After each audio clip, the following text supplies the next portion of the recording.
عليكم ورحمة الله وبركاته. مباراة الهلال وضمك ودوري راشد السعودي، صراحة المباراة حضرها جمهور لا بأس فيه، يعني تحس الجمهور محترم عكس بعض المباريات اللي تحس نادي الهلال ينافس وحضور جمهوره ضعيف جدا، وهذا شيء غريب. لما تبدأ مباراة تحس نادي الهلال يعني كان متخوف من نادي ضمك اللي صارت اللعب بطريقة دفاعية مع المدرب فابي كاريلي، اللي تتذكروا فابي كاريلي مدرب نادي الاتحاد اللي كان زمان كان نقول عليه سباك، هو صراحة ده مدرب سباك. أما ينفع مع الأندية الصغيرة، صراحة لعب بطريقة دفاعية بحتة وصرفة ضد نادي الهلال، وهذه هي طريقته. صراحة نقفل كل الطرق على نادي الهلال، ونادي الهلال صراحة وجد صعوبة جدا في اختراق دفاعات نادي ضمك.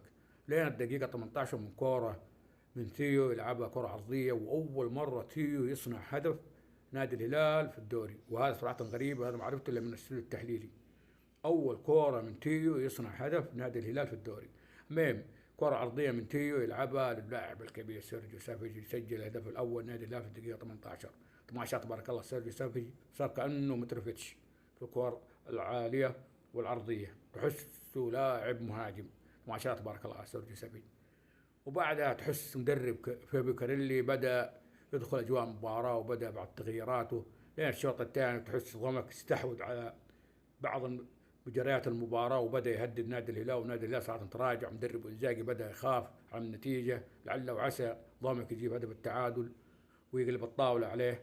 ليه ما تنتهي المباراة بفوز نادي الهلال 1-0، صراحة بمستوى سيء في الشوط الثاني. صراحة مهاجمين الهلال كانوا سيئين في الشوط الثاني. المهم ألف مبروك النادي الهلال، وهارد لك النادي ضمك.